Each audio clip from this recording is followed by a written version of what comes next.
Senhoras e senhores, bom dia. Retomando a nossa sessão ordinária, a 80ª sessão ordinária, 17 de novembro de 2021. Concedo a palavra ao doutor Ivan Falcão, depois de uma interrupção por questões técnicas. Com a palavra, doutor Ivan, retomando o processo de número 3896-2018, auto de infração 2018-07874, AF Silva Melo Eireli. Com a palavra. Obrigado, senhor presidente. Então, senhores conselheiros, é como eu falava anteriormente. No mundo ideal, haver esse destaque, essa informação da Petrobras para as distribuidoras, das distribuidoras para os postos, isso no mundo ideal seria fantástico, se de fato ocorresse em todas as suas etapas, né? Quando chegam nos postos, o próprio doutor Matheus, em sua fala, reconhece que os postos emitem os seus cupons fiscais quando solicitados, as suas notas fiscais quando solicitadas, quando obrigadas, de forma genérica, sem maiores cuidados, sem destacar tudo que é necessário, sem informar todos os pontos necessários que há na nota, que há na legislação obrigados a serem informados nas notas. Então, assim, o que a parte defende é a boa-fé da recorrente. É um erro completamente excusável e, como o doutor Matheus falou, é compreensível que se use a regra da substituição geral. Ele utilizou, ora, se eu não tenho nenhuma informação destacada que era obrigatória pelo posto de combustível, e aí nesse ponto eu discordo do doutor Matheus quando ele disse, ora, a recorrente deveria voltar ao posto com a nota fiscal e solicitar desta a informação. Aí eu discordo, doutor Matheus, porque quem está lá no posto não é uma pessoa qualificada que reconhece todos os campos da nota, que deveria saber que ali deveria ter um destaque. Se a nota não veio com destaque, ele simplesmente utilizou o preço utilizado na operação. E foi assim, e assim foi feito. Todas as notas vieram sem o destaque, todas as notas foram aproveitadas pelo valor de venda e aplicado lá o percentual de crédito pela empresa. Assim foi feito. Entende a parte que agiu completamente de boa fé, é um erro completamente excusável. Se alguém cometeu algum erro nessa operação, não foi a recorrente, foi os postos de combustíveis, que eu não cheguei a verificar quantos postos de combustíveis havia lá entre as notas emitidas, mas assim, se houve erro, foram os postos que cometeram em não informar a base de cálculo da operação anterior, para que a recorrente utilizasse de forma correta. Como não veio, ele utilizou a regra geral da substituição tributária, creditou-se pelo valor da operação. Então, senhor presidente, a parte pede a improcedência, porque completamente de boa fé a recorrente. Se alguém cometeu erro, não foi a recorrente. Se alguém cometeu erro, foram os postos de combustíveis. E dessa forma, improcedente o auto de infração. Em segundo ponto, que seja, caso superado esse primeiro pedido, que se considere o segundo com a redução da base de cálculo devido à decadência dos créditos dos meses de janeiro a maio de 2013.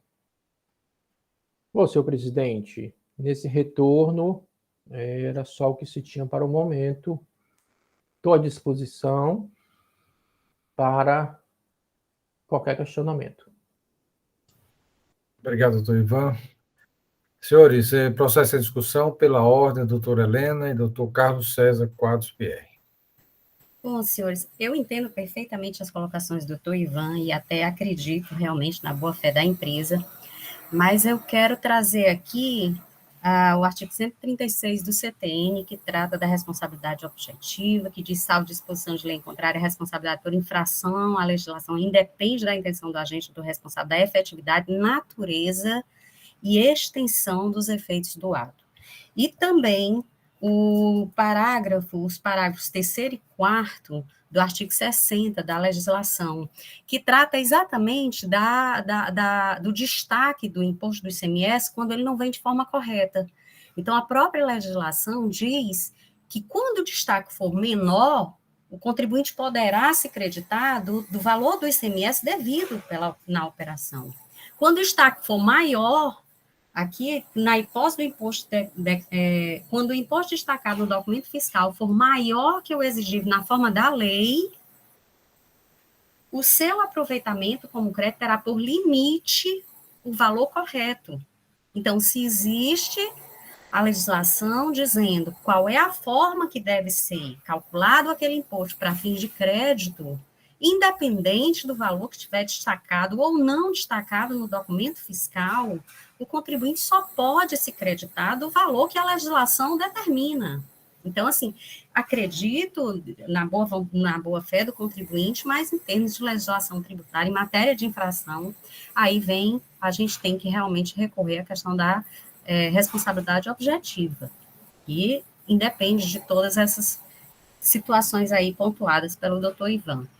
Eu analisei aqui a planilha, até porque ele fez um questionamento sobre a questão da base de cálculo. Se vocês olharem a planilha, aliás, não existe só uma planilha, são várias planilhas. Ele traz aqui a tabela dinâmica, traz outra planilha com nota fiscal e as combinações, uma outra planilha com lançamentos, e nessa planilha de cálculos do ICMS a acreditar, essa planilha tem uma série de colunas onde ela informa tudo bem direitinho, inclusive o valor do ICMS com redução da base de cálculo, o código da operação, o valor dos itens, as quantidades, o valor, o ato COTEP, o valor, tudo bem, o valor que era do preço médio ponderado, 2,5, 2,25, 2,10, o número do ato COTEP, o valor das diferenças. Então, assim, eu não vejo aqui nenhum elemento que realmente nos leve a desconsiderar esse levantamento,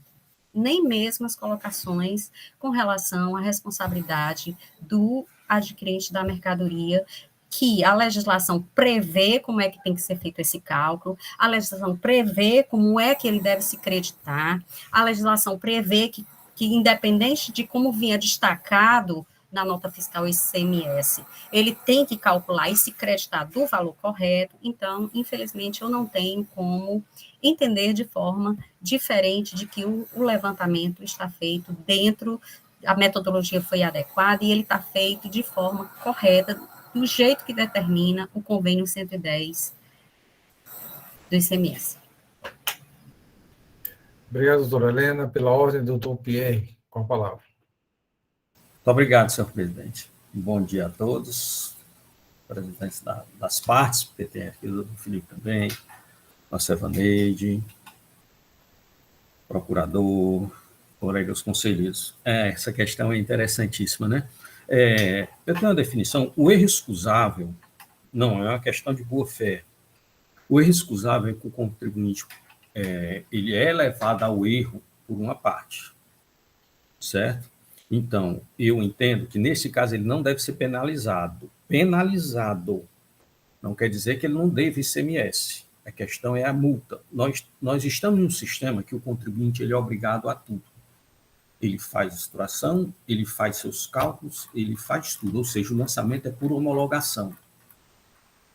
Tudo lhe é atribuído. Quando ele erra, vem uma multa pesada, em alguns casos pesadíssimos, uma vez o valor do imposto. Então, eu quero fazer uma pergunta. Essa pergunta, que no meu entender é fundamental para o erro excusável, porque eu entendo que o erro excusável não deve levar à penalidade. Então, por exemplo, Se o erro aqui do contribuinte ele foi levado ao erro por uma outra parte, ele reproduziu um dado feito pela outra parte, ele não deve ser penalizado. Não quer dizer que ele não deve ICMS, já que o crédito não podia ser utilizado. Agora, ele não pode sofrer uma penalidade de 100% do imposto, porque ele se aproveitou de um crédito que foi erroneamente destacado. Aí é que vem minha pergunta. Há certeza que nas notas fiscais não veio nenhuma informação do ICMS? Esse fator, no meu entender, é fundamental. Se não veio nenhuma informação quanto ao ICMS e ele calculou como ele entendeu que era devido, não há erro excusável. Há uma boa-fé, mas isso não é erro excusável.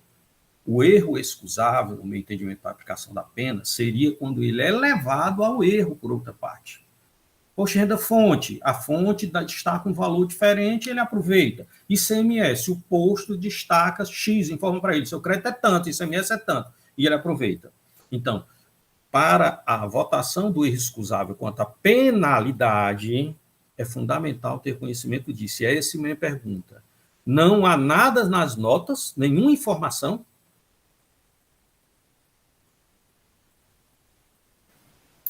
Doutor Pierre, desculpe, porque eu procurei só respondendo a muito pergunta aí, doutor Pierre, eu não sei lhe dar essa informação com segurança, porque eu não fui atrás de saber por quê. Porque, para mim, essa informação é irrelevante. Pois é. Porque, conforme eu lhe disse, nos termos dos artigos que eu acabei de ler, o destaque que tem no documento fiscal, para fim de crédito, ele é irrelevante. Para mim, entendi.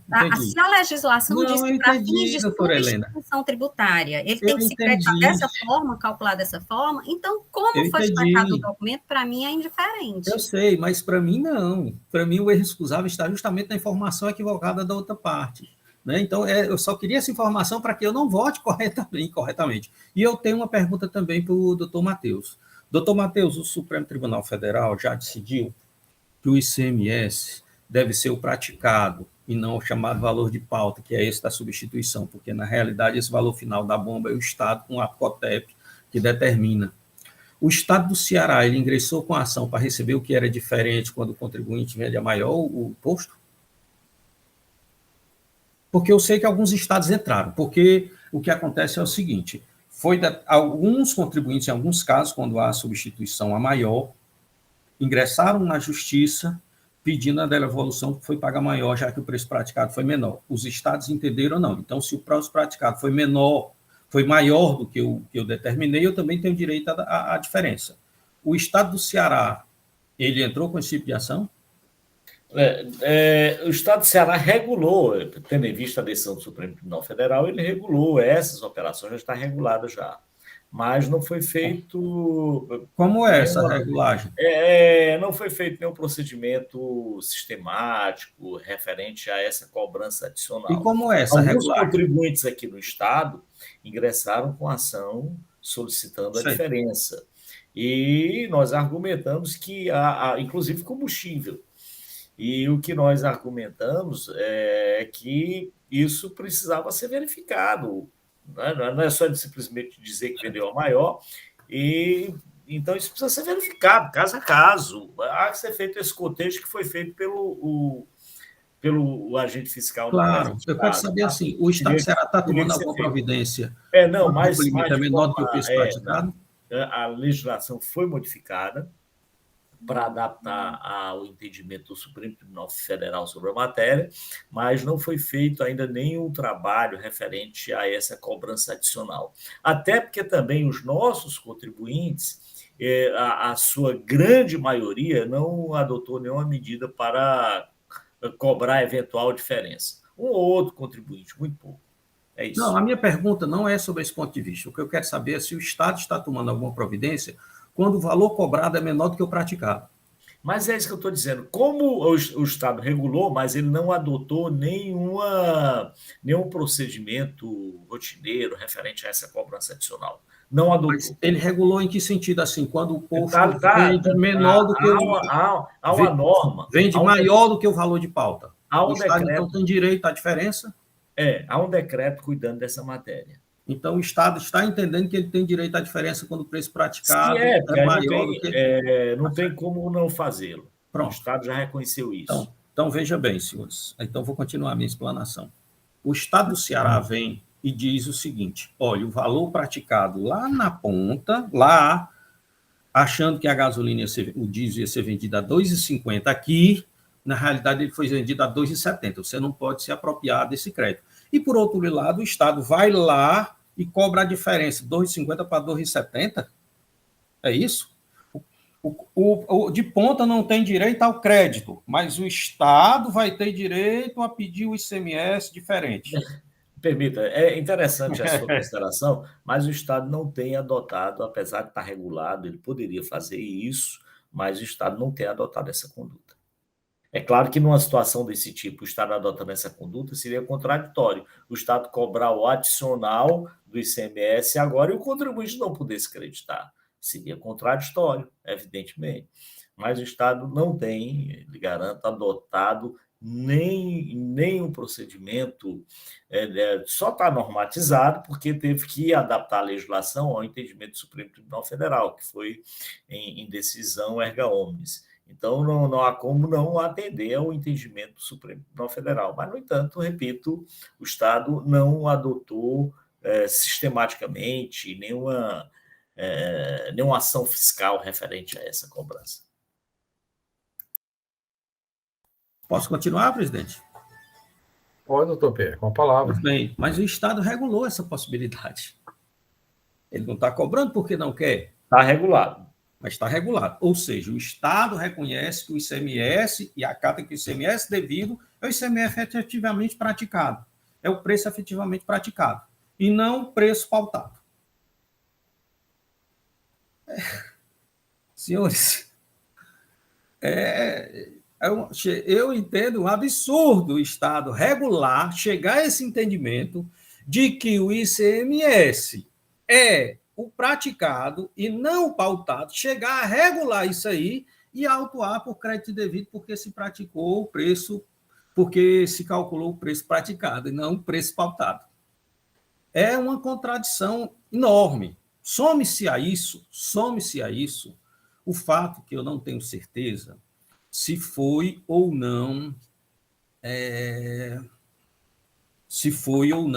destacado o ICMS, se a conduta equivocada do contribuinte, se ele foi levado ao erro por outra parte ou não.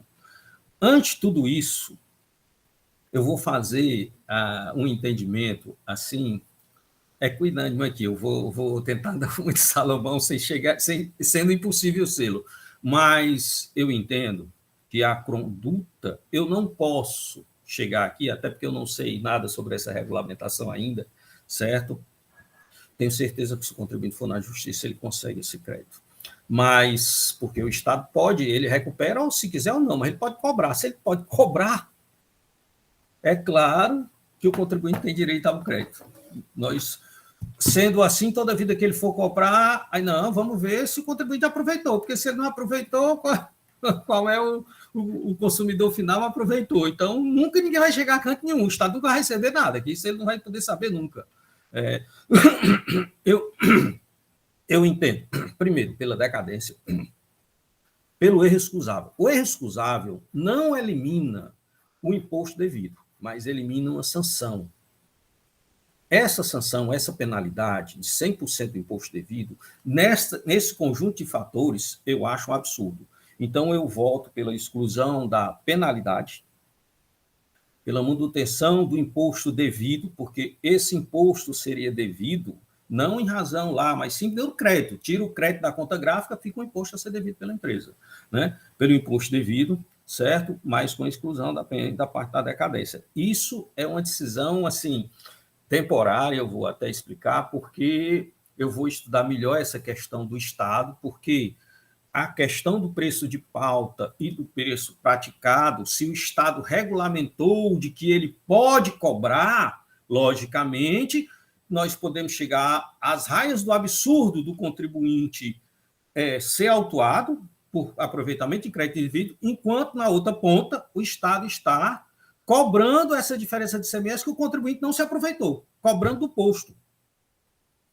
O posto repassou esse custo, ou não repassou, o contribuinte se creditou e o Estado vai cobrar o ICMS. Essa regulamentação do ICMS, desse tipo de conduta pelo Estado, abre a brecha, no meu entendimento, para o aproveitamento. Agora, como eu ainda não sei direito quando, a partir de quando essa regra foi, por exemplo, se o Estado tivesse entrado já com ação para recuperar o que tem retroativo, aí eu não tinha dúvida que aí eu já ia seguir pela improcedência total da autuação. Como o Estado ainda não entrou, mas ele regulamentou essa possibilidade, mas eu não sei como ainda, eu vou adotar, por enquanto, esse posicionamento. Dependendo do futuro, de como se veja, esse tipo de autuação não vai poder prosperar, no meu entendimento, que o Estado não pode cobrar numa ponta a diferença e, ao mesmo tempo, dizer que o crédito não é devido. Então, não interessa o que foi cobrado lá, certo? Interessa o que foi praticado, certo? Essa é a decisão do Supremo. Então, por enquanto, o meu entendimento é pela exclusão da penalidade em razão do erro excusável, em razão dessa conjuntura de fatores e pelo acolhimento da decadência. É isso, senhores. Senhores, mais algum conselheiro quer se manifestar? Bom, o processo foi amplamente discutido, tanto no primeiro momento, 17 de setembro, como agora. A doutora Helena trouxe. Consegue ouvir, doutor Ivan?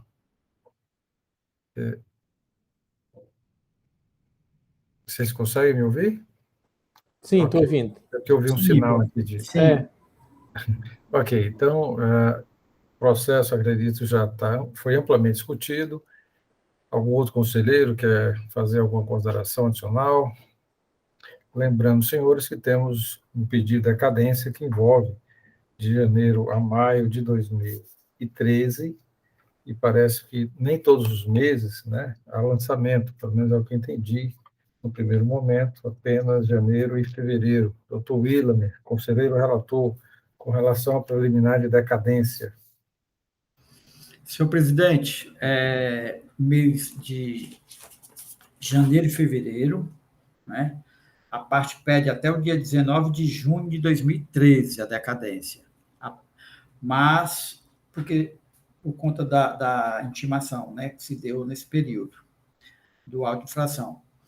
Mas, como o mês de junho, toda a aprovação do mês de junho faz em junho e recolhe em julho, eu entendo que junho não está atacado pela decadência. Só janeiro e fevereiro eu concordo pela decadência, com base no artigo 150, parágrafo 4 do CTI.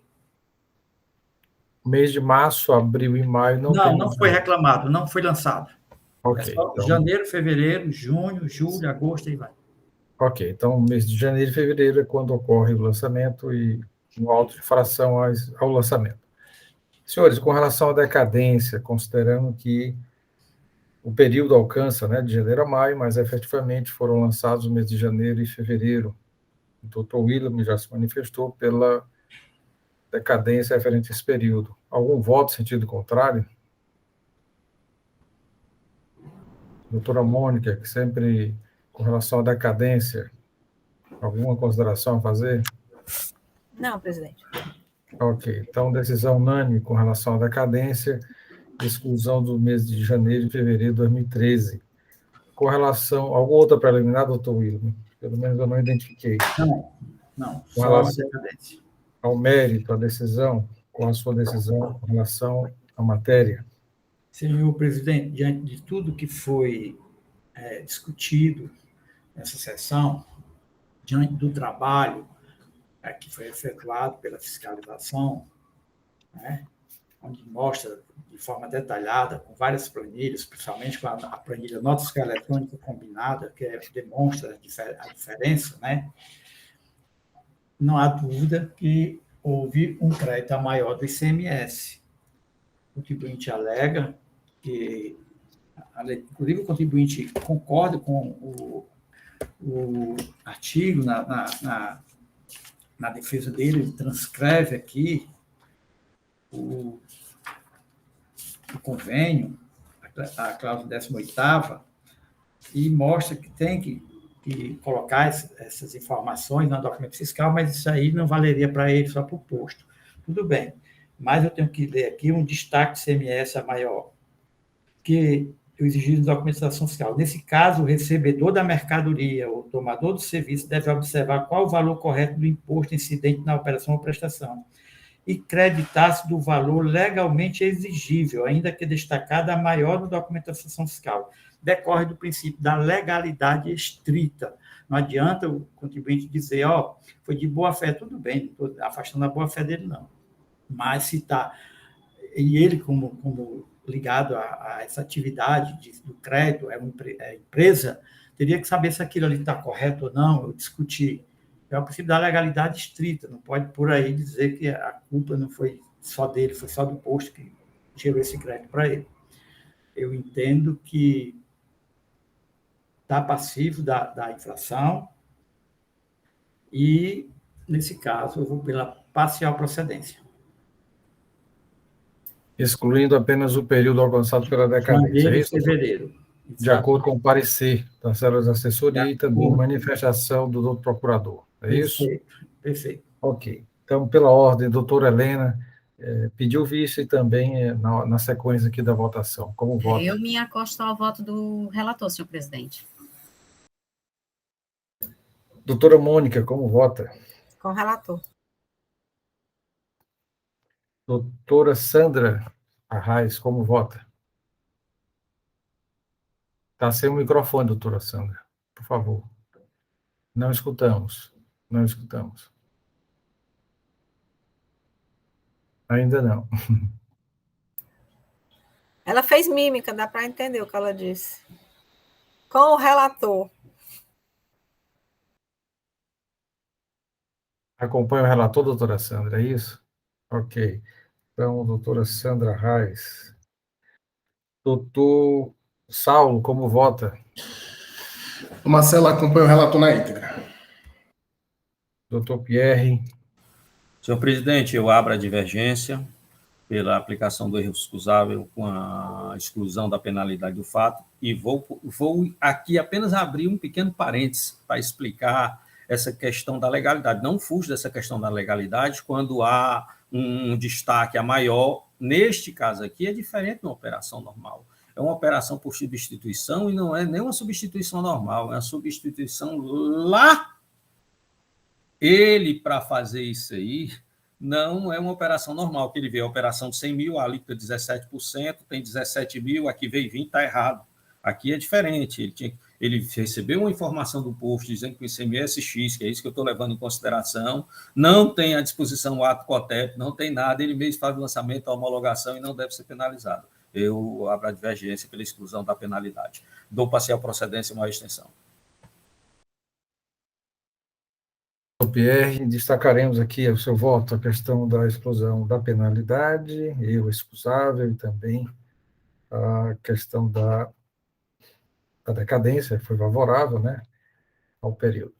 Senhores, a Câmara, por decisão unânime, afasta a preliminar decadência, aliás, acata, né, porque foi alcançada aí pelos 2 meses, janeiro e fevereiro, com relação ao mérito, a parcial procedência de acordo com o parecer da Sala de Assessoria Processual Tributária, decisão por maioria de votos, voto divergente, doutor Carlos César Quadros Pierre, que invoca também a questão do erro excusável, sem exigência da multa.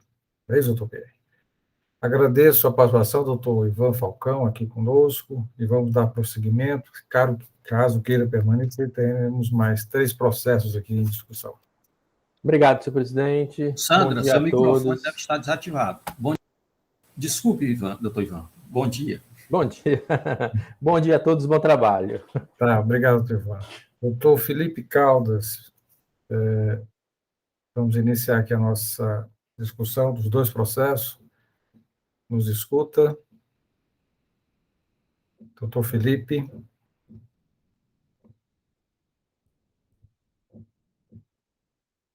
A doutora Sandra saiu momentaneamente, eu acho que para restabelecer a comunicação, né, o som.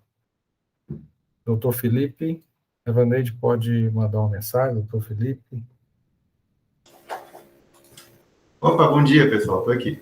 Pronto, doutor Felipe, desculpe aí, tivemos aí um probleminha técnico, faltou energia, mas já restabeleceu, atrasou um pouco aí, agradeço desde já a sua referência com relação a inverter a ordem da pauta, né, mas já anuncio o processo de número 3927/2018, auto de infração 2018-05916, Dental, São Sebastião Limitada, recorrido Será o julgamento de primeira instância. Doutor Carlos César Quadros PR é o conselheiro relator. A indicação de procedência do feito fiscal. O segundo processo, também da Dental São Sebastião. Será o julgamento de primeira instância recorrido. Doutor Carlos César Quadros PR. A matéria, falta de recolhimento de ICMS. E, segundo o relator, existem algumas particularidades. Passo a palavra, então, ao doutor Carlos César Quadros PR. E aí, compete ao senhor qual dos seria pela ordem, o primeiro ou o segundo processo da pauta, o senhor iniciará o relato. O primeiro mesmo, senhor presidente, que é o de substituição. O segundo é do antecipado. Pronto, então, As com a palavra, o senhor fará as observações de cada processo. Muito obrigado, senhor presidente. Auto de infração lançado contra a Dental São Sebastião Limitada por falta de recolhimento do ICMS substituição tributária. O período abrangido vai de outubro de 2014 a dezembro de 2017, não todos os meses, mas apenas alguns. Na realidade, se referem unicamente a duas notas fiscais. Uma com ICMS substituição tributária 2.219,80, uma no valor de ICMS substituição de R$ 505,48. A defesa, ela é feita, segundo a fiscalização, o contribuinte, ele apresentou, escriturou todas essas notas, contudo, não houve o recolhimento do ICMS substituição tributária, então tudo esteve devidamente escriturado, razão pela qual ele atuou por atraso do recolhimento, com a multa de 50% do ICMS devido, 123.1d. A defesa, ela alega que as notas eram de simples faturamento, certo? Para entrega futura, ou seja, sem o destaque de ICMS, que é a nota 80.330 e a nota 11.5531, certo? E que elas foram seladas com código equivocado e que foi aberto, inclusive, um processo de correção do selo. Alega também um certo de abuso de autoridade, não assim em relação porque a fiscalização não estaria autorizada a lançar esse tipo em razão dessa conjunção de fatores, certo? Devo esclarecer que realmente essas notas foram pedidas para haver uma correção, mas em 11 de 4 de 2018, quando a fiscalização já estava em curso, que foi feito esse pedido de selagem. E que essas notas também, elas foram apresentadas, certo? Em período posterior. Não nesse prazo, mas antes, mas em período, elas foram escrituradas posteriormente, mas antes da autuação. O julgamento entendeu pela procedência da autuação, mas não tocou na questão de ser a nota de simples faturamento ou não. Constou, ela não se debateu sobre esse caso, certo? Ela disse que estava tudo ali, estava tudo ok, que, portanto, o auto seria procedente. O recurso, ele repete que a nota fiscal, ela é de simples faturamento, portanto, não tem ICMS, que não pode sobre essa que se exigiu ICMS substituição tributária, certo? Que o auto é nulo, porque a capitulação foi genérica, ferindo, portanto, o princípio da ampla defesa, que a multa tem natureza confiscatória, e que deve ser aplicada ao caso a multa prevista no 126, parágrafo 1, de 1%, certo? Ela diz também que foi pago, mas assim não apresenta nada, mas é porque há uma muita semelhança com a questão do antecipado, que lá ela se alega que foi pago antecipado e junta os danos, nessa não junta. O parecer, por sua vez, ele vai, eu acho que foi ele que fez uma consulta, tem uma consulta que os senhores podem ver no processo, que é um pouco antes do parecer, eu não sei qual é que está uma ordem emitida pela CEPAS, e a consulta, ela diz assim, que eu acho que deve ser a consulta ao processo de retificação de selo, né? A data do faturador foi alterada, a operação de entrada de mercadoria já concretizada em data anterior à apresentação da nota fiscal para registro no CITRAN. E ele tem uma coisa interessante, é que tem, assim, situação da nota, no caso ele fala da nota... estou olhando outro processo, razão pela qual a nota não estava batendo. Me desculpe, senhores. Eu também foi um susto, eu digo, eu vi isso e está dando diferente aqui. A coisa é a mesma, aí ela diz assim, interessante, que ele diz, quanto a nota 80.330, desculpa. Semestre de substituição, 2.219, aí tem pago, 2.219,80. Eu achei isso. Assim, a própria consulta da Cefaz tem isso. Então,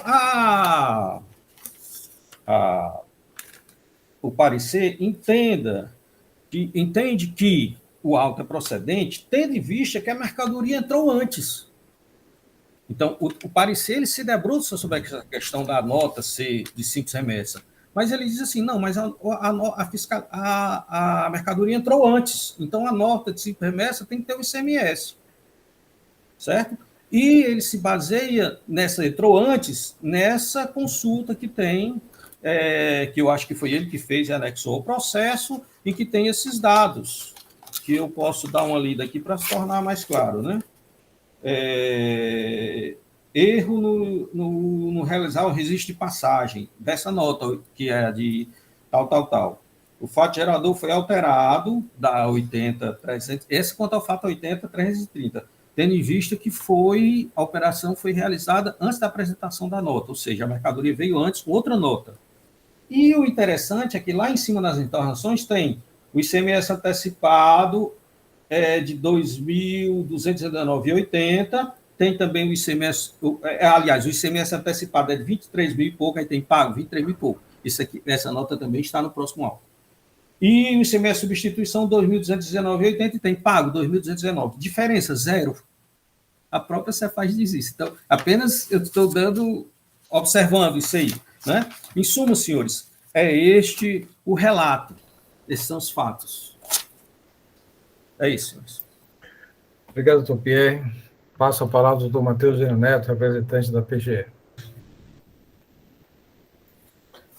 Senhor presidente, senhores conselheiros, um trata-se do ICMS antecipado, outro de substituição tributárias, e esses autos de infração acabam tendo uma certa Doutor Matheus, me permita, eu vou fazer apenas uma pequena diferença. É que no antecipado ele alega também que foi feito o pagamento e junta vários danos. Essa é a diferença. As outras alegações são todas semelhantes. E, inclusive, a consulta também e o parecer. Isso referente ao segundo auto, é isso, doutor Pedro? Referente ao segundo auto. As duas notas do primeiro auto também tinham mercadoria com antecipado e também estão no segundo auto, a parte do antecipado. Pois bem, talvez há até informação que me pareceu relevante também, que foi prestada pelo conselheiro relator, é que a nota fiscal era de simples faturamento. No caso de simples faturamento, é evidente que o imposto a ser cobrado deverá ocorrer por ocasião da saída efetiva da substituição tributária. No simples faturamento, a nota fiscal ela é emitida para fins de formalização de um negócio de compra e venda. Né? Simples faturamento, acertamos, quando eu te entregar a mercadoria, vai ocorrer o fato gerador. A cobrança do ICMS no momento do faturamento, do simples faturamento, ele não encontra amparo na legislação, que não deve ser cobrado. Então, essas questões me parecem, inclusive no que se refere à apresentação de documentos de arrecadação que comprovariam o recolhimento do imposto, eu acho que precisam ser melhor esclarecidas pelo recorrente. Razão pela qual, doutor Pierre, eu gostaria de escutar, antes da manifestação conclusiva a respeito disso, o representante do contribuinte.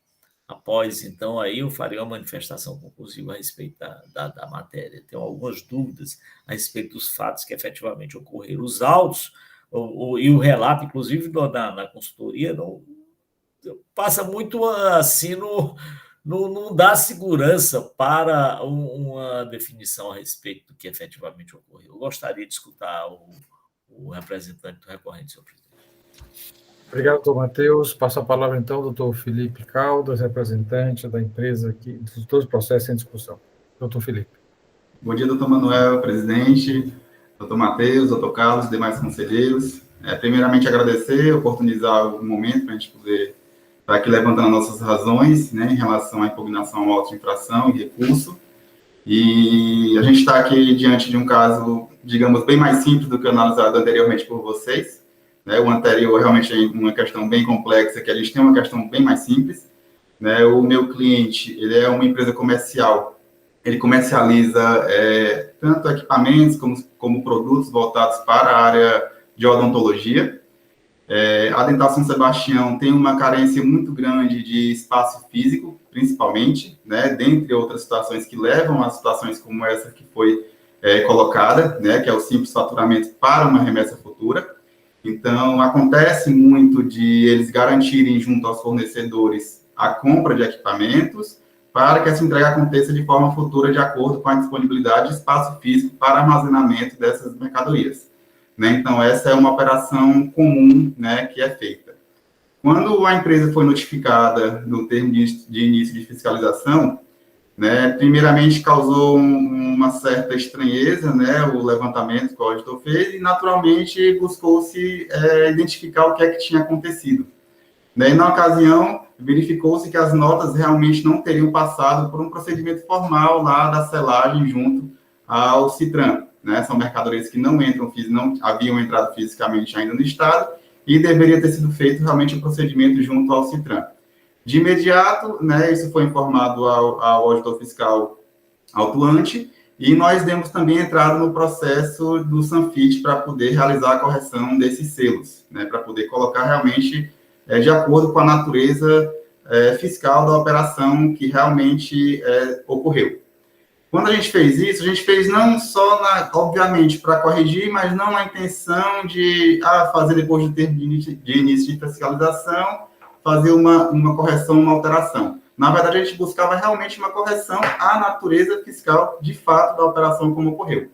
Quando a gente fala de tributação, a tributação ela é sempre derivada de uma operação, de uma negociação civil. No caso, a gente tem lá uma compra e venda, em que na negociação civil a entrega vai acontecer futuramente. Então, nós impugnamos, primeiramente, alegando, obviamente, que, de fato, não houve, se a gente parar para analisar, o fato gerador do ICMS em relação às notas indicadas pelo auditor fiscal.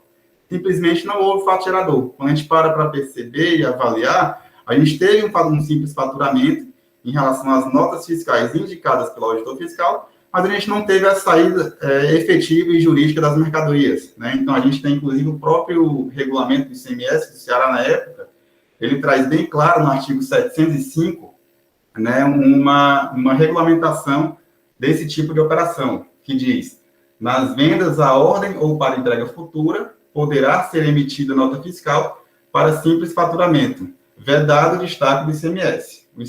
Parágrafo 1º. O ICMS será destacado e recolhido por ocasião da efetiva saída da mercadoria. Essa saída ela aconteceu em momento posterior, em momento diferente, da emissão do simples faturamento.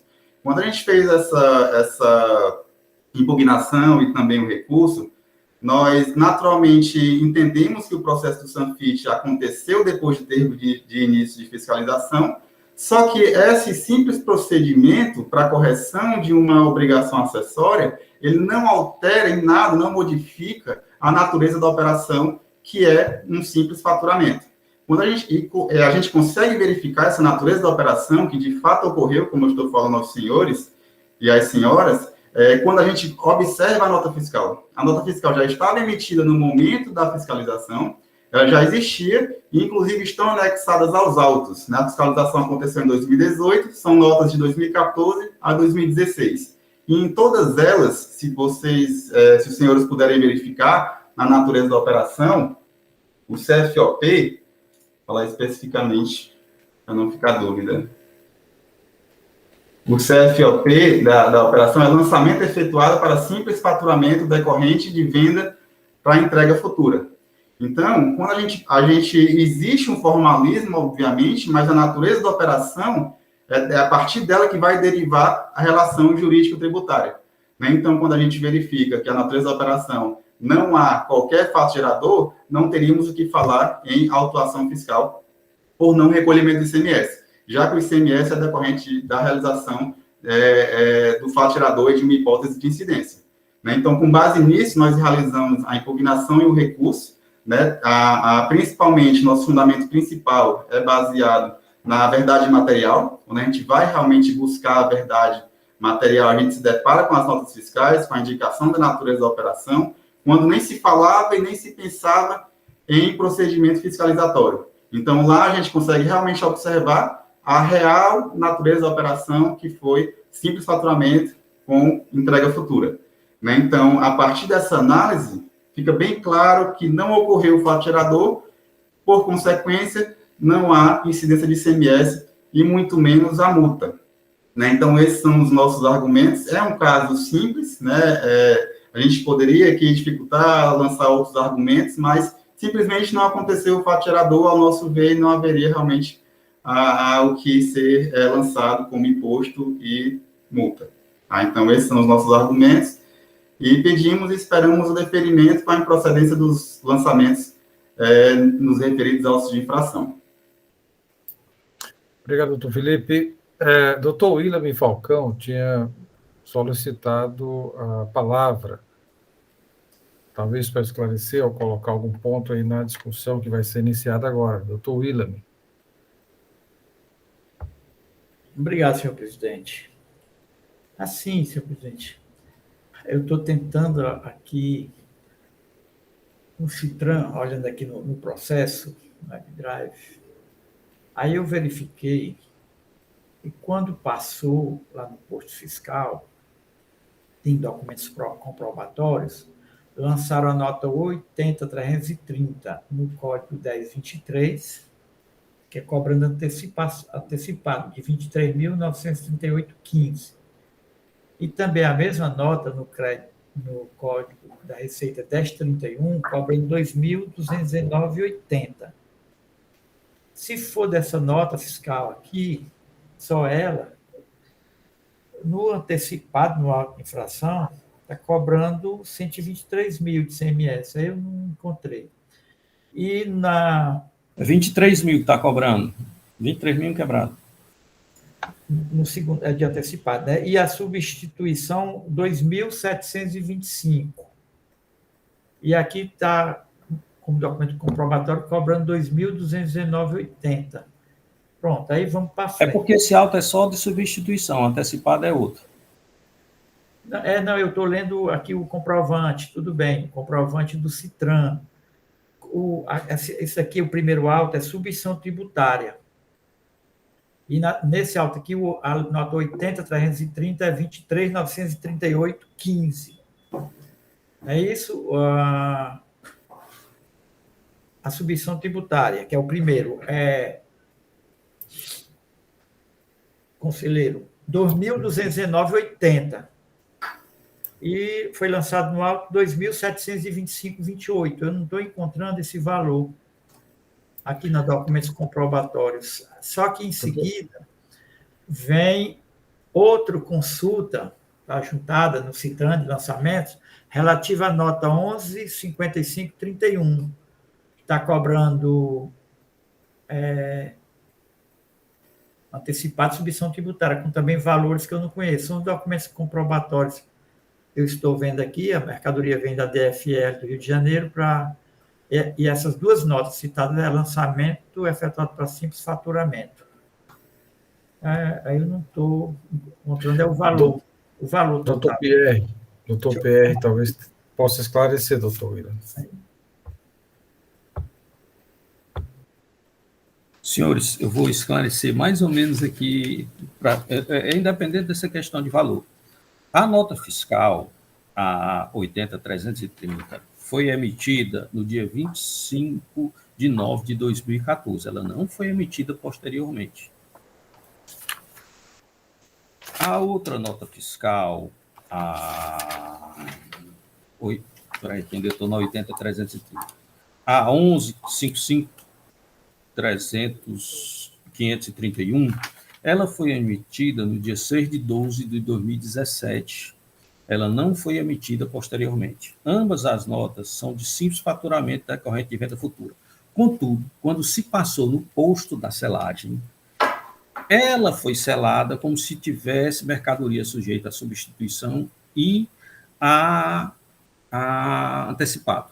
Então, ficou, isso aí é até um outro ponto que nós temos, ficou no sistema como se o contribuinte estivesse devedor desse imposto, já que sobre essa nota não teve recolhimento do substituição e do antecipado. Quando iniciado a fiscalização, que o contribuinte percebeu que a selagem tinha sido feita de modo equivocada, porque esse tipo de nota não era para ter substituição e antecipado, ele entrou com um pedido, certo? Olha, retifica essa selagem. Foi quase uma defesa que ele fez antes, administrativa. Retifique, porque está cobrando aí errado, porque essa nota não tem ICMS, ok? Então, quando foram analisar, disse, não, a operação ocorreu anterior, ou seja, ocorreu depois de 2014 e 2017, mas anteriormente ao pedido de correção, certo? Então, em nenhum momento, a nota foi emitida posteriormente, essa nota. Ela foi emitida e passou no posto no tempo certo, certo? Só que ela constou no sistema. Eu até disse, mas se constou no sistema, o contribuinte escriturou, por que não foram só executar? Por que foram lançar? Né? Se já está tudo lá. Tanto é que ele colocou a multa por atraso de recolhimento.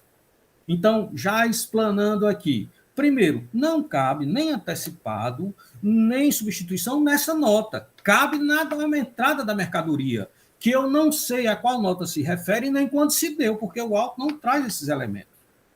Certo? Então, sobre essas notas, não cabe ICMS, tanto substituição como antecipado. Em nenhum momento o fiscal disse que essas notas são inidôneas, que na realidade ele transportou, qualquer coisa disso, nada disso. Certo? E quando você olha o processo, nem auto de infração era para ter. Porque o contribuinte lançou tudo. Ele disse tudo, só que ele disse, ele não lançou o débito do ICMS, porque a nota é de simples faturamento. Então, na operação, quando ela ocorreu, se ela ocorreu, que eu não sei quando foi, o fiscal não traz, não tem nada disso, é que deve ter acontecido, talvez, a cobrança, deve ter sido e tal. Se não, teria vindo a cobrança dessas demais notas. Então, o meu entendimento é que a autuação é totalmente improcedente, não cabe ICMS antecipado ou substituição nessas notas. O fato do contribuinte de terem selado de forma equivocada, dizendo que ela cabia, certo? E o contribuinte ter posteriormente verificado que tem isso no sistema e tentar retificar, não tira a natureza da operação.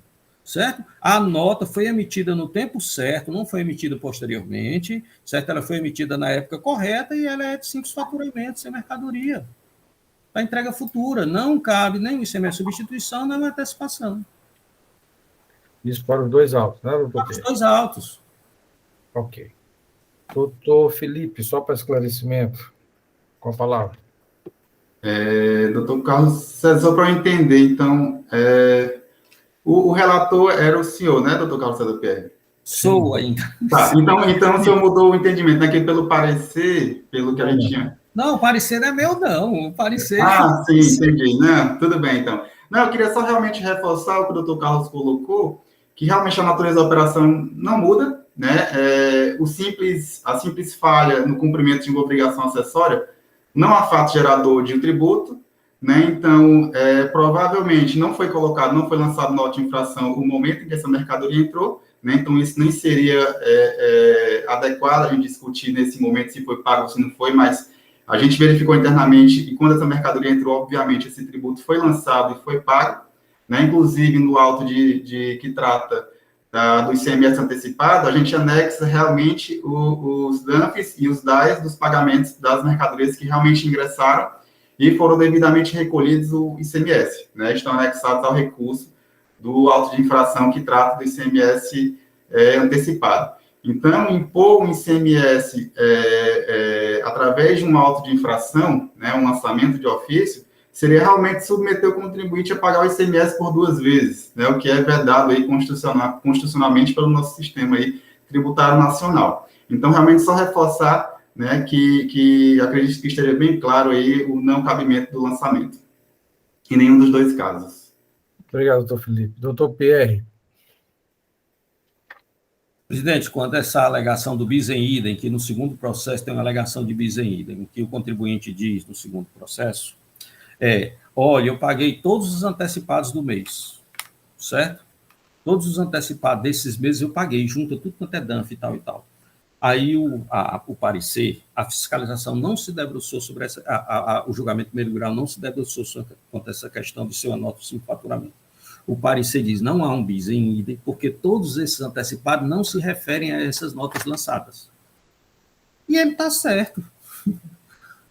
Certo? Porque realmente as notas lançadas se referem a simples faturamento.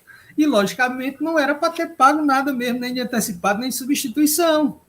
O que o contribuinte quis falar com o bis em idem, que não é um bis em idem, certo? É que, olha, todas as operações que nós tivemos, de entrada de mercadoria mesmo, nós pagamos. Tanto é que nós não temos auto-infração fora dessas notas de simples remessa, para simples faturamento. O que ele diz é isso. Então, essas notas não foram pago DANFs, foram pagos de outras notas dos mesmos meses. Ele junta os DANFs de todos os antecipados de todos os meses de 2014 a 2017. Então, só para explicar essa questão do bis em idem, que no começo ele disse que não é devido e pagou, aí eu fui olhar os DANFs, e ver as notas relacionadas. Não, são outras notas. Essas notas, elas se referem ao faturamento. Só para esclarecer esse parte, então, não há propriamente o bis em idem. Sobre essa nota, não. Sobre a mercadoria, se fosse exigida, aí a gente tinha que saber qual era a nota que era dessa mercadoria, se ela foi paga ou não. Mas o fiscal não exigiu isso, exigiu sobre essas notas. E sobre essas notas não há nenhum antecipado, nem a substituição. Mas a doutora Mônica quer falar, o doutor William também. Pela ordem, doutora Mônica, com a palavra. Obrigada, presidente. É mais uma dúvida mesmo relacionada à questão das notas fiscais. Todas, não sei quantas são, né? Todas as notas, tanto de um auto como de outro, são de simples faturamento, simples remessa, é isso? Okay. Sim, Mônica, eu tive o cuidado, eu digo, rapaz, eu vou olhar para ver se não tem, assim, sem ser outra, mas todas são. Todas. Esclarecida a dúvida, doutora Mônica? Sim, presidente, obrigada. A não ser que eu não tenha visto algum e ele não tenha visto. Eu morro de medo de dizer isso. Se ele chegar e dizer, não, tem um aqui que não é. Você sabe quantas notas são? Primeiro são 2. No segundo são mais. Rapaz, eu olhei aqui. Eu não sei quantas são, não. Mas nas informações complementares, doutor Pierre, às vezes tem a... São 37 notas. 37. Todas sem faturamento. Não é esse absurdo de nota que não dê para olhar, não. Dá para olhar. Dá. Doutor Falcão, William Falcão. Ok, senhor presidente. É porque no começo eu estava tentando olhar aqui, aí tive dúvida, falei sobre o valor que não estava batendo, mas eu já cheguei à conclusão. É o primeiro auto de infração. São duas notas, a 11.5531 e a 80.330. Ambas são de lançamentos efetuados simples, faturamento, venda para entrega futura. Então, ele calculou, está aqui para cada uma, no Citran, colocou o valor, quando eu somo o valor para cada uma nota, na planilha do Citran, aí eu encontro o valor lançado no auto de infração. Por exemplo, a nota 11.531 é o valor de 505,48, que somado da nota 80.330, que o valor é maior, a 80.330, que é 2.000, eu falei o valor, 2.219,80, aí dá a base dá o ICMS reclamado no auto de infração, que é 2.725,28, bateu. Da mesma forma, o auto seguinte, quando você verifica que lá é o antecipado, o código 1023, você faz a soma das notas, também dá o valor total reclamado, que é de 123.790,55. É isso. Obrigado, doutor William. Doutor Não, Matheus. os valores, doutor William, eu não tive os valores, eu nem fui somar para ver se estava certo. Doutor Matheus quer se pronunciar agora? Senhor presidente, diante das considerações análise que foram feitas tanto pelo doutor Felipe quanto pelo doutor Pierre, me parece que não resta dúvida a respeito do destino desses 2 autos de infração, não, presidente. Sendo de simples faturamento as operações, não há que se falar em cobrança de antecipado ou cobrança de substituição tributária. E que a cobrança desse imposto pode se constituir, sim, em bis e idem. É isso. Caso ocorra a cobrança agora, o imposto que já deve ter sido recolhido, aí eu não posso afirmar com segurança, evidentemente, mas que deve ter sido recolhido por ocasião das operações efetivas da entrega da mercadoria, esse imposto deve ter sido recolhido, razão pela qual o agente fiscal até não teria cobrado esse imposto. Por quê? Porque naquelas notas fiscais de entrega efetiva das mercadorias, o imposto teria sido recolhido. Então, me parece, senhor presidente, que o destino desses 2 autos de infração aí é a improcedência. E é nesse sentido que a Procuradoria se manifesta. Obrigado, doutor Matheus. Mais alguma discussão? Mais algum conselheiro quer se manifestar sobre a matéria?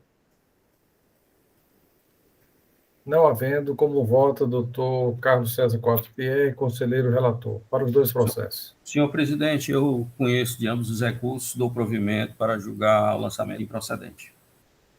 Algum voto sentido contrário, senhores e senhoras?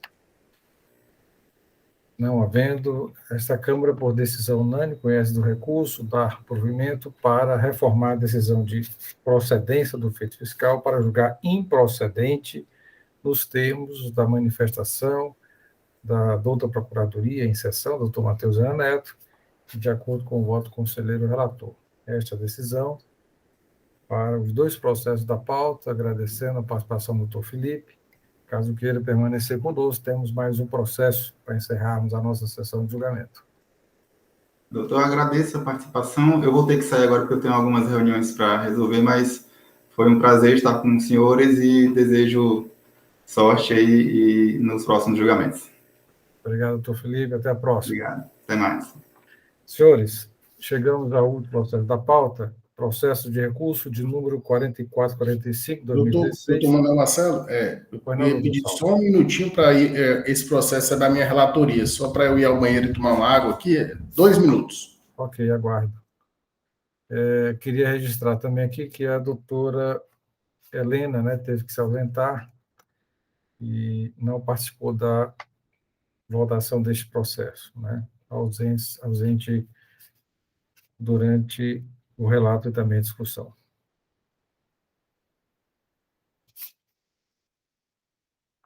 Senhores, aproveitando aqui esse intervalo,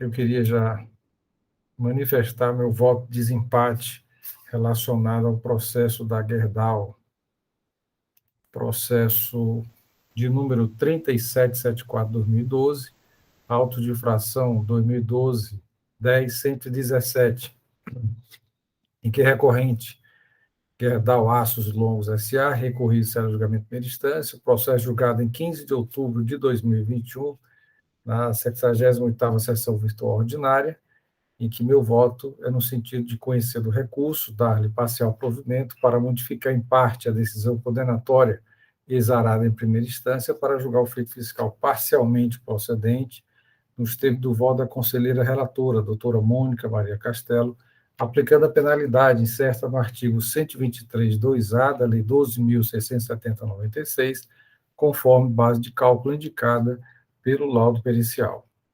Esse voto já foi Senhor presidente, trata de que esse caso? A questão do crédito no processo industrial, crédito, produtos intermediários, né? E aí eu adiei a minha decisão, até porque tinha uma matéria semelhante na Câmara Superior, e a doutora Marta, né, já também se pronunciou, e a partir dessa votação da decisão também da Câmara, vai ser anunciada na próxima semana, acredito, na próxima sessão, manifestei, formalizei, e vai constar já no processo da relatoria da doutora Mônica Maria Castelo para elaboração de resolução. Então, vai ficar registrado em ata, na ata de hoje, nesse voto, e a partir daí a doutora Mônica, né, elaborará a resolução. O parcial provimento, nós acolhemos alguma coisa? O que foi? O senhor se lembra? Não? Na verdade, com base no laudo pericial, a maioria de votos foi nesse sentido, né? Os senhores votaram pela parcial procedência, além do laudo pericial, outros elementos, né, que a parte trouxe, que, além do laudo do NUTEC, né, a questão da vida útil do bem empregado ou não no processo industrial. Decisões, inclusive, que já foram tomadas pela Câmara Superior. Provavelmente esse... O senhor acolheu do NUTEC, foi, e nós estávamos dando maior do que... Eu acolhi a decisão do laudo pericial. O laudo pericial, ele verificou, a partir do laudo do NUTEC, aqueles processos que... esse é aquele último, né, que tinha um laudo pericial que seguiu do NUTEC, e o NUTEC não era da empresa, né? Isso. Era de outro processo, entendi. Desculpe, presidente, interrompi. Na verdade... Eu não tenho a cabeça do Dr. William, não me lembro. Na verdade, a decisão foi com base no laudo pericial, que apreciou detalhadamente, né, cada produto que constava ou não no processo industrial, se desgastava, aí foi levado em consideração a vida útil, alguns detalhes, né? E os senhores foram no sentido contrário, né? O laudo do NUTEC na sua totalidade, sem esse detalhamento feito pela perícia.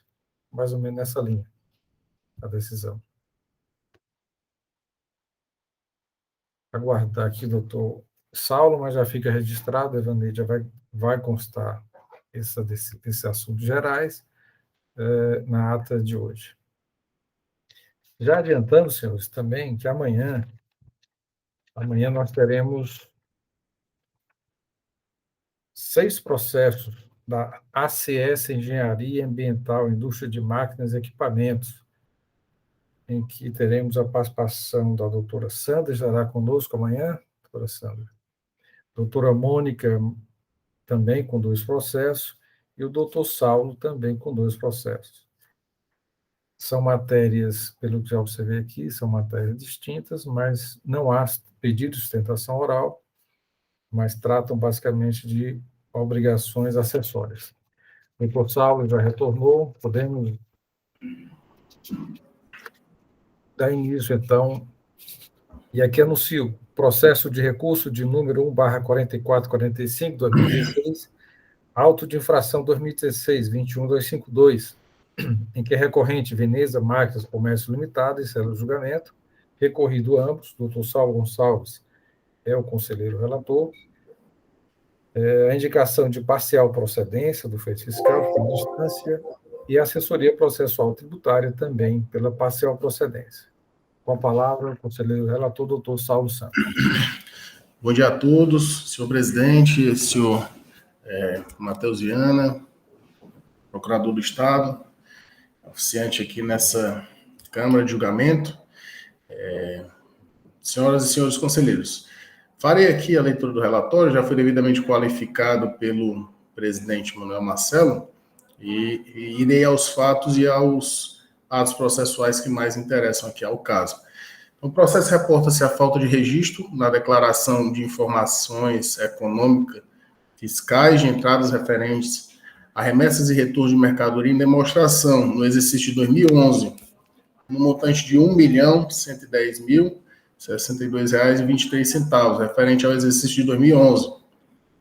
Foi apontado como artigo infringido o artigo 18 da Lei 12.670/96, com a penalidade prevista no seu artigo 126, com a legislação alterada pela Lei 13.418/2003. O julgador singular proferiu decisão pela parcial procedência do auto de infração no julgamento número 461/2018, com a seguinte emenda: omissão de informação em arquivos magnéticos. O contribuinte deixou de prestar ao fisco estadual, na DIEF, operações de entradas referentes a remessas e retornos de mercadorias em demonstração em 2011. Auto de infração julgado parcial procedente, diante da redução do montante do crédito tributário, em decorrência da alteração superveniente da legislação. Decisão amparada no decreto número 27.710, 2005, e nos artigos 2º, inciso 1, 6º e 84, primeiro, segundo e terceiro da Instrução Normativa 27/2009, bem como no artigo 2º do provimento CRT número 2/2017 do CONAT. Penalidade prevista no artigo 123, 8L da Lei 12.670, com as alterações das leis 13.418 de 2003 e 16.258 de 2017. Defesa tempestiva, decisão não sujeita ao reexame necessário. Discordando da decisão de primeira instância, a empresa interpôs recurso ordinário, por meio do qual requereu a reforma do julgado, ressaltando em síntese a improcedência do auto de infração, a nulidade da decisão recorrida, a alteração da infração acusada, a necessidade de realização de perícia, o equívoco na inclusão dos documentos fiscais números 5592, 1007, 1040 e 916. Da dúvida no que tange à capitulação legal do fato, necessidade de julgamento conjunto dos autos de infração número 2016, 21.252, 8, 2016, 21, 2449 e 2016, 21, 2463. Postulou também a limitação da multa combinada. Por fim, pleiteou a anulação da decisão circular em razão da ausência de competência para alterar o lançamento e da preterição do direito de defesa, ou que seja retificado o valor arbitrado. A assessoria tributária, por meio do parecer número 234/2019, sugeriu a nulidade diante da incongruência entre as provas e a situação fática narrada pelo agente fiscal.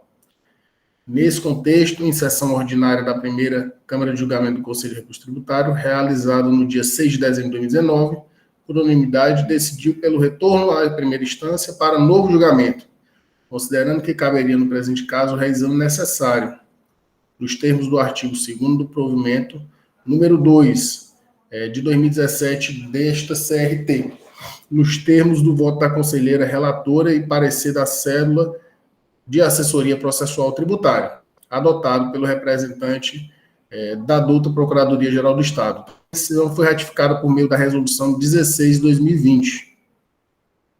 Após a análise dos autos, o julgador singular proferiu decisão pela parcial procedência do auto de infração, no julgamento número 501 de 2020, com a seguinte ementa: infrações decorrentes de operações com mercadorias tributadas por substituição tributária, cujo imposto já tenha sido recolhido. O contribuinte omitiu na DIEF operações de entradas referentes a remessas e retornos de mercadorias em demonstração. Em 2011, auto de infração julgado parcial procedente diante da redução do montante do crédito tributário, em razão de ter havido reenquadramento da penalidade. Decisão amparada no decreto número 27.710, 2005, e nos artigos 2º, inciso 1, 6º, artigo 84, 1ª e 2ª e o artigo 7º da Instrução Normativa 27, 2009. Penalidade prevista no artigo 123, 8L da Lei 12.670, com as alterações posteriores da Lei 13.418, 2003, e 16.258, de 2017. Defesa tempestiva, decisão sujeita ao reexame necessário. A assessoria processual tributária opinou pelo conhecimento do reexame necessário para negar-lhe provimento, para que seja mantida a decisão singular de parcial procedência do auto de infração. Esse é o relato que me cabia ser feito, senhor presidente. Obrigado, doutor Saulo. Doutor Saulo, no parecer também a informação de que a empresa recolheu o valor de acordo com a decisão de primeira instância. É isso? Pelo menos eu observei que, ao final do parecer, a conclusão, a empresa autuada procedeu ao recolhimento do crédito tributário com base na decisão singular. Passo a palavra, então, ao doutor Matheus Gênero Neto, representante da PGE. Muito bem, senhor presidente, senhores conselheiros. Doutora Mônica, quietinha esses dias, mais quieta. Evaneide, nossa secretaríssima. Doutor Saulo, nosso relator. Muito bem, muito claro e objetivo do seu relato. Me parece que a resolução do presente caso é só quanto à aplicação da penalidade. Tendo em vista que esse auto de infração, esse lançamento foi objeto até de uma decisão que foi declarada nula, porque não teve um recurso voluntário, etc. Tal. Mas se resume, me parece, senhor presidente, no caso, que a falta de escrituração dessas notas fiscais de remessa e retorno, e que elas deveriam ser escrituradas, sim, devem ser escrituradas. E a sanção pela não escrituração, qual deve ser? Bem, eu acho que a parcial procedência sugerida pela consultoria, no sentido de seja aplicado o artigo 123.8L, está correta. A legislação foi modificada e a falta de escrituração dessa remessa e retorno e demonstração, ela é obrigatória, a legislação exige, ele não pode deixar de fazê-lo. Agora, qual a penalidade a ser aplicada? No 123.8L, no presente caso, apesar da Procuradoria, repito, e aí só para uma questão formal, vem se manifestando sempre pela aplicação do 123.3G. É isso, senhor presidente. Processo em discussão, senhores. Alguma discussão? Alguma discussão? Doutora Mônica, quer falar? Com a palavra. Desculpa, é porque eu estava na outra tela e não estava encontrando aqui a mãozinha. Assim, é uma omissão de entrada, eu estava tentando justamente aqui, que foi transformada em uma falta de informação em arquivo.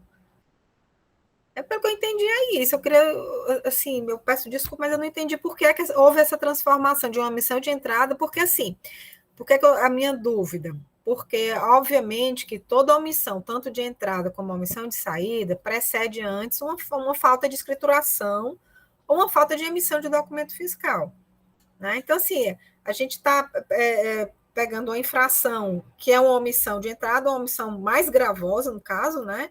Que foi determinado que, no caso, a fiscalização levantou essa questão da omissão e aí se transforma em uma simples falta de um descumprimento de obrigação acessória. Eu assim, acho que eu perdi, porque eu estava tentando aqui acompanhar, porque é que houve essa transformação, porque a gente está transformando uma principal em uma acessória. Eu não entendi, realmente eu confesso que eu não consegui entender o que foi que houve. Doutora Mônica, talvez lendo as informações complementares do auto de infração possa esclarecer a metodologia aplicada pelo agente fiscal. Doutor Pierre, com a palavra. Na verdade, o julgador de primeiro grau, o que é que ele diz? É que, na realidade, foram emitidas as notas, elas estavam nos livros contábeis, mas não foram lançadas, elas foram lançadas no registro de entradas, mas não foram lançados no registro na DIEF. É por isso que ela entendeu que, nesse caso, seria a falta de informação apenas, e não a omissão de entrada, de remessa e retorno. Doutor William Falcão, com a palavra. Pois é, senhor presidente.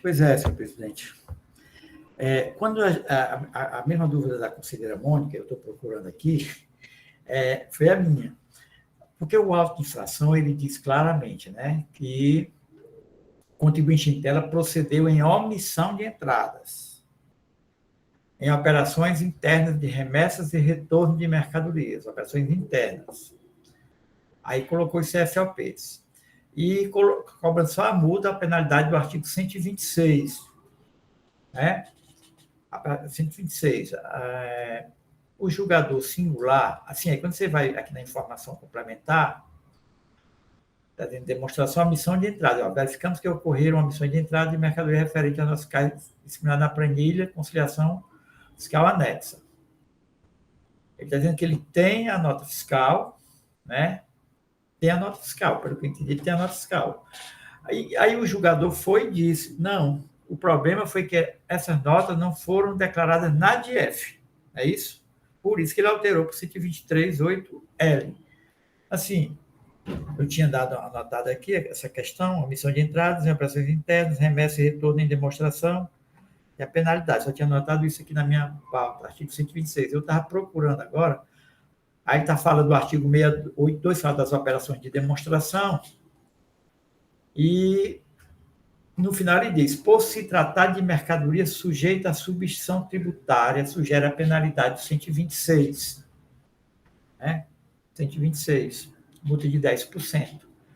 Mas não encontrei assim claramente, se algum conselho botou na informação complementar, se foi realmente isso. Eu estou deduzindo, né, supondo que é realmente isso, deixou de escriturar, porque ele está dizendo aqui que, com isso, verificamos que ocorreram omissões de entradas de mercadorias referente a notas fiscais discriminadas na planilha conciliação fiscal anexa.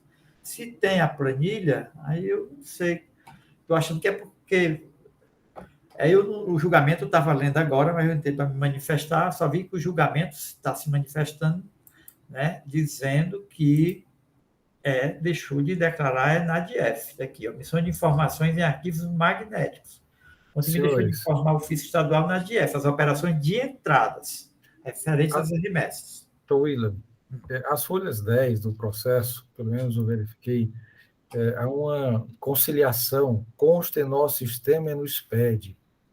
E aí ele faz, por CFOP, aquelas operações, entradas conforme razão, pendências. Ou seja, parece-me aqui que ele faz mais um cruzamento de dados, né, entre SPED e DIEF, e entendo, provavelmente a partir daí é que decidiram pela questão da omissão em arquivo eletrônico, o confronto, né? Mas cabe aos senhores analisarem. As folhas 10 dos autos, há essa planilha que faz, ele chama até de conciliação, né, de cruzamento entre SPED e DIEF, por CFOP. Senhor presidente? Pois não, doutor Matheus? Interessante essa questão que foi suscitada pela doutora Mônica. É mesmo, doutora Mônica. A gente vai...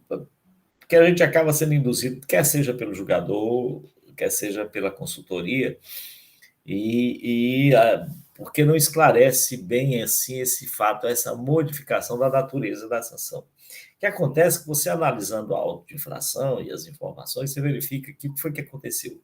Através do CFOP, ele identificou omissões, que seriam omissões de quê? De registro daquelas notas fiscais de remessa e retorno de mercadoria. Quer dizer, ele partiu do CFOP, Código Fiscal de Operação das Mercadorias, identificou que aquelas operações não haviam sido escrituradas. E considerou, então, e falou, então, em omissão de entradas, como bem apontado pelo doutor William. Omissão de entradas. Que omissão foram essas? São aquelas decorrentes da não escrituração daquelas notas fiscais. Foi esse o raciocínio. Como ele não teria escriturado, ele identificou a partir de que essas omissões? Essa não escrituração? A partir do Código Fiscal de Operação. Aí ele vê, esse Código Fiscal de Operação aqui, tem essas notas fiscais aqui, a partir da análise desses códigos, que não foram escrituradas. Isso é omissão de entrada, seria omissão de entrada. Mas só que não é omissão de entrada, é falta de escrituração.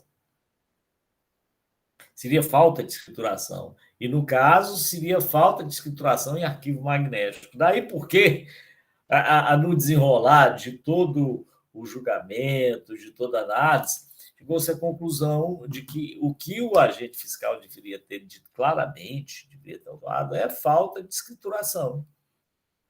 Que o que ocorreu foi efetivamente isso, e não omissão de entradas. Ou seja, o que o agente fiscal identificou foi a falta de escrituração daquelas notas fiscais de remessa e retorno, a partir do Código Fiscal de Operação, foi que ele identificou. E aí ele fala nas informações complementares de omissão de entrada.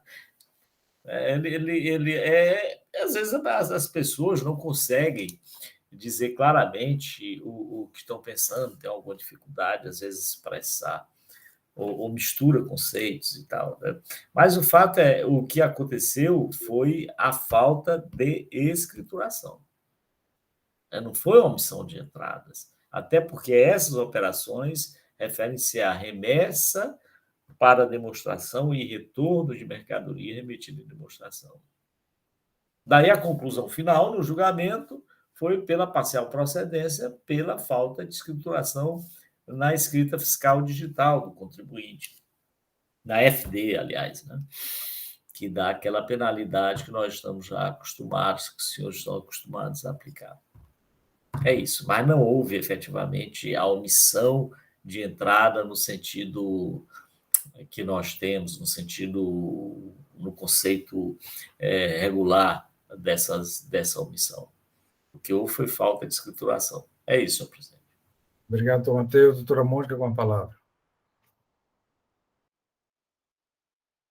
Obrigada, presidente. Eu peço venho aqui para fazer a leitura da informação complementar, onde ela diz assim: analisando as operações internas, verificamos que o contribuinte não retornou o total das mercadorias remetidas para demonstração, ou seja, ocorreram omissões de entradas de mercadorias constantes nos documentos fiscais listados na planilha de conciliação fiscal, pois o total das mercadorias remetidas não retornaram, conforme determina a legislação, tá? Agora, assim, e aí fala a questão aqui dos artigos, se fala a questão de remessa e retorno, inclusive, recentemente nós votamos um nesse sentido, né?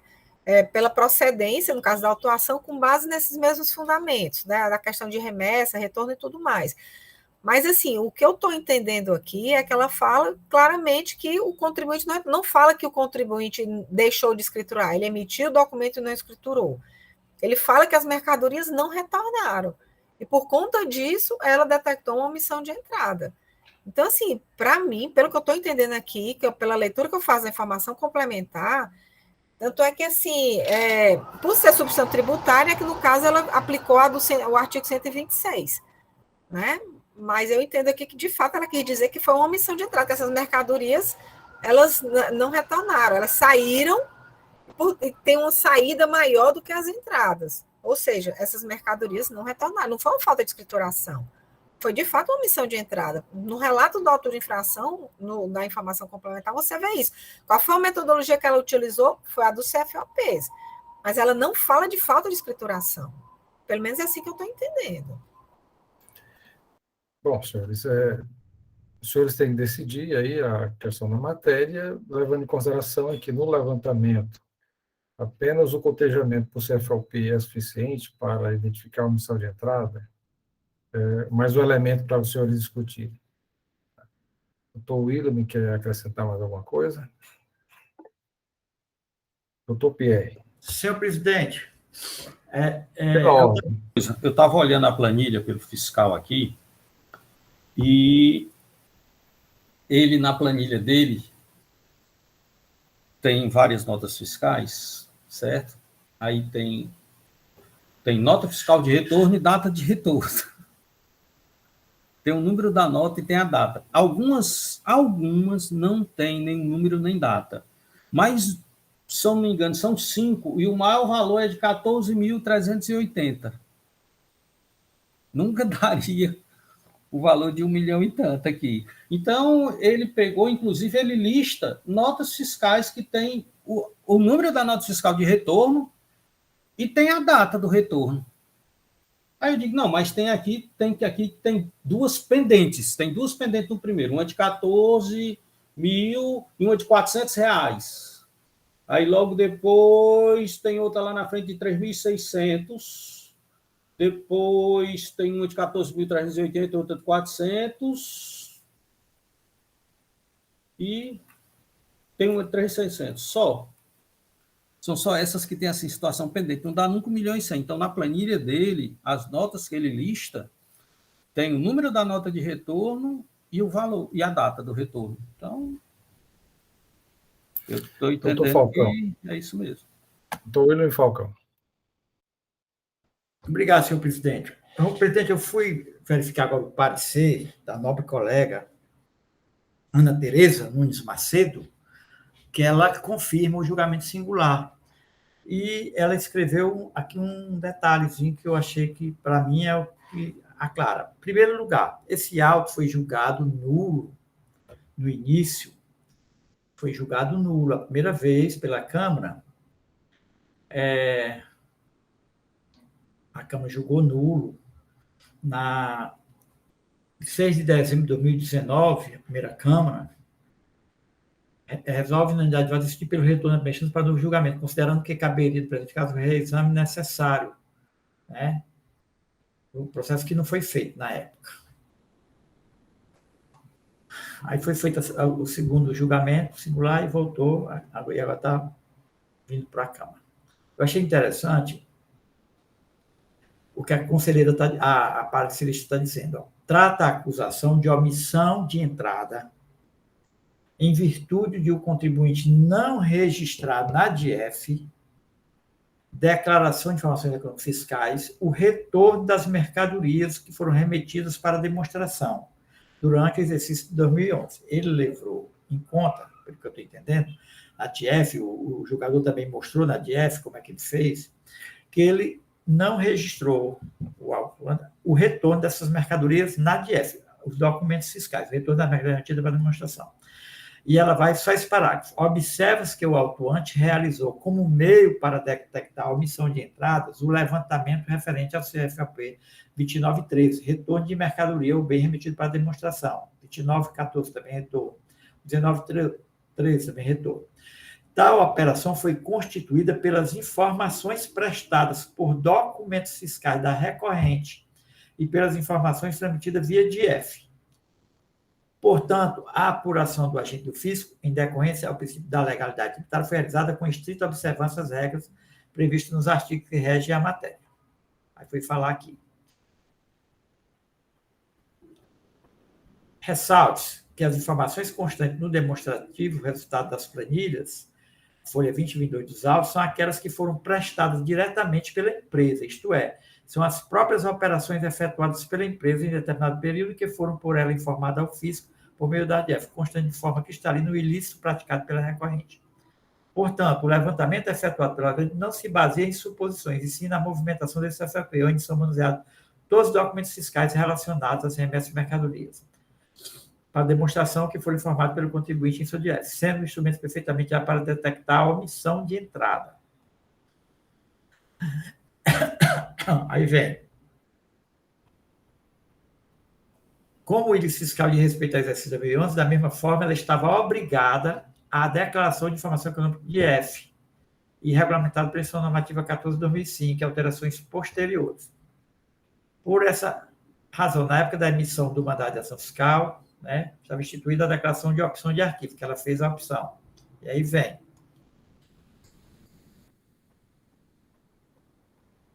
Vale informar que a escrituração se destina a registrar mensalmente os valores totais, contábeis e fiscais das operações realizadas, relativas às entradas de mercadorias ou bens efetuadas a qualquer título, com o crédito devido constante na fiscal de aquisição, facilitando a exata cobrança.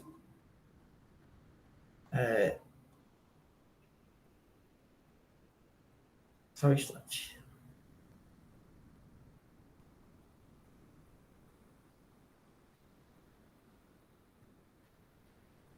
Valendo do princípio da verdade material, em que as provas produzidas e constantes dos autos nos conduzem a uma conclusão baseada na verdade material, pois, diversamente, como pretendido pelo autor, a documentação inserida nos autos leva a aceitá-las como verídicas e inconstáveis. Doutor Rui, o parágrafo anterior que o senhor leu agora é bem esclarecedor. Pode, exatamente. E outro fato, a situação fática delineada nos autos indica claramente que o ilícito se refere a deixar de escriturar, registrar na declaração de informação econômica fiscal DIEF as notas fiscais de entrada e retorno da mercadoria em demonstração elencada nas folhas 20 e 22 dos autos. E aí vai que ela comunga com a aplicação da penalidade do 123.8M da Lei 12.670/96, por conta que o contribuinte tinha pedido para aplicar a 123, 3G, que tem aquele parágrafo da multa de 20 UFI por documento. Ele tinha pedido para ser aplicado essa. Ele concordava que realmente não tinha escritural. É isso, senhor presidente. Eu acho que aqui, para mim, ficou mais clara a situação. Mas, lá na frente, o auto, né, da forma que foi redigido, dava a ideia que era uma omissão de entradas. Mas ele levou a omissão de entrada porque ele não registrou na DIEF a nota. É isso que está concluindo o parecer. É isso, senhor. Obrigado, doutor William. Mais algum conselheiro? Só uma questão, doutor William, na sua leitura aí. Existe alguma informação de que as notas foram emitidas, mas apenas não registradas? Consta isso? Não, né? Não, só questão de dúvida, não, né? Não, dessa forma não. Ela apenas, como eu disse, por final aí, até o conselheiro Marcelo que alertou, ela disse que ele não foi escriturado na DF. Ok. Mais algum conselheiro quer tratar a matéria, discutir? Então, vamos escolher o voto do conselheiro relator, doutor Saulo Santos. Como vota? Doutor Saulo.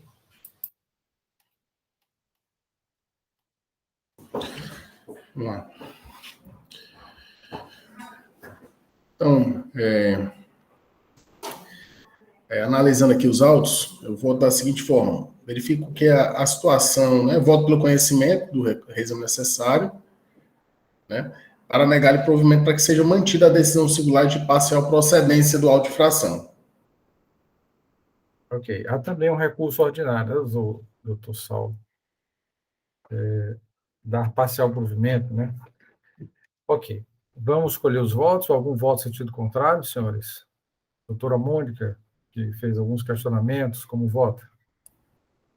Senhor presidente, assim, a questão de manter a coerência, né, que a gente, como inclusive até falei, recentemente a gente votou um auto nesse sentido de procedência com relação ao CFOP, eu mantenho a procedência do auto de infração.